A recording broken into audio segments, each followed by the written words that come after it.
Up! Corwin's voice cut through the silence. He stood in the doorway, already dressed, a bundle of clothing in his hands. Put these on. Your street clothes are too conspicuous. Mira took the bundle, dark, practical garments that fit surprisingly well despite her small frame. When she emerged, Corwin was waiting by the door, 2 wooden practice daggers in his hands. We'll start with the basics, he said, tossing her one. Show me your stance. The next 3 hours were humiliating. Corwin dismantled every assumption Mira had about her own skills. Her footwork was sloppy. Her grip was wrong. Her strikes telegraphed her intentions.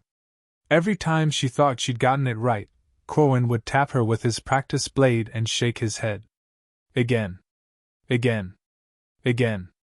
By midday, Mira's arms burned and sweat stung her eyes. She wanted to throw the practice dagger at his face, but she knew that would only prove his point. You're angry, Corwin observed, lowering his weapon. Good. Anger can be useful, but only if you control it.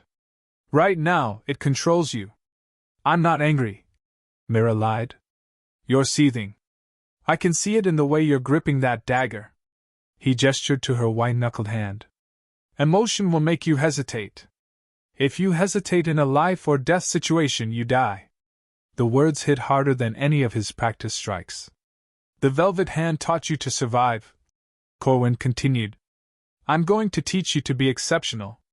But first, you need to understand something. You're not a thief anymore. You're not even really a criminal. You're a tool, precise, reliable, and emotionless.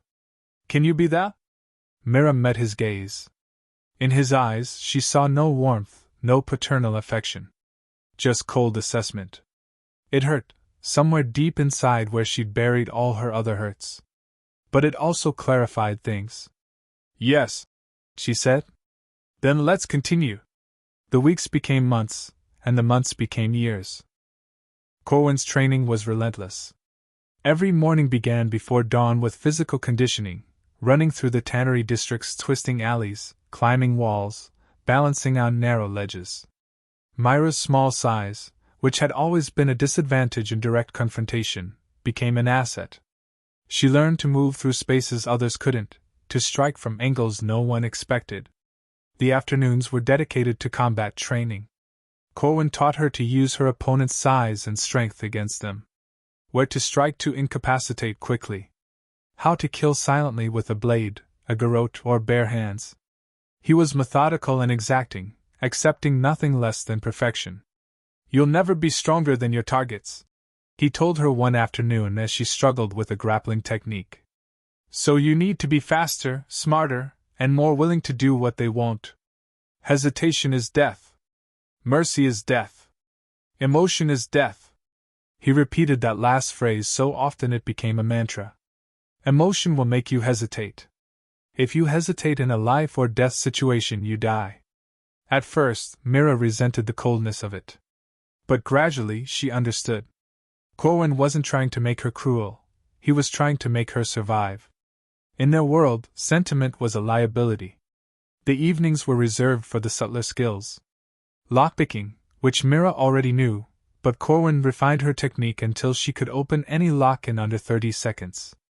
Sleight of hand, which she'd learned on the streets but which Corwin elevated to an art form.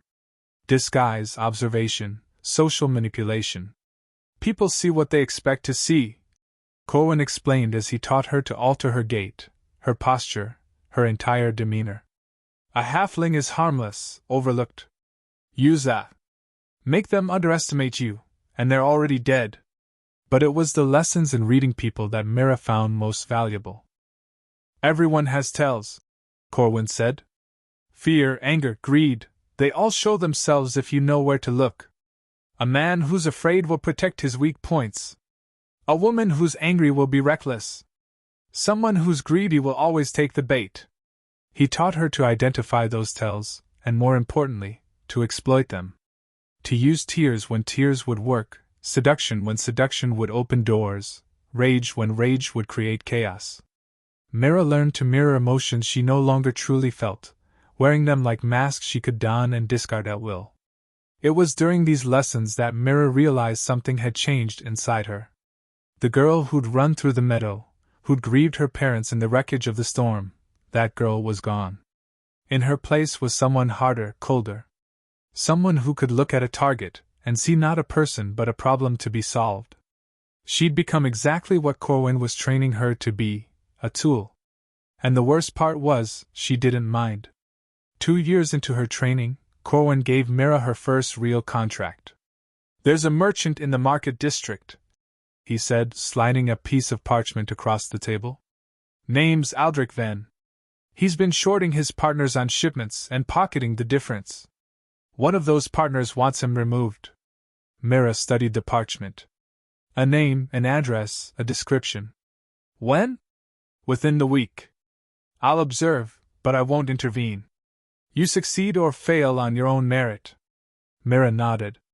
She felt nothing, no anxiety, no excitement. Just cold calculation. She spent 3 days watching Aldrich Venn.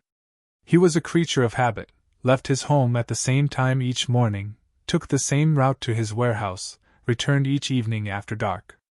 He employed no guards and carried no weapons. Arrogant, or simply foolish. Either way, it made him easy prey. On the 4th night, Mira waited in the alley behind his home. When Venn approached, whistling tunelessly, she stepped from the shadows. "Master Venn?" she said, her voice small and frightened. "Please, I need help. My mother." Venn stopped, squinting at her in the dim light. "What? Who are you?" "Please," Mira said, tears welling in her eyes, tears she'd practiced in a mirror until they looked genuine. "She's hurt, just around the corner. I can't move her alone." Venn hesitated, then sighed. "Fine. Show me." He followed her into the alley, and that was his last mistake. Mira moved with fluid precision.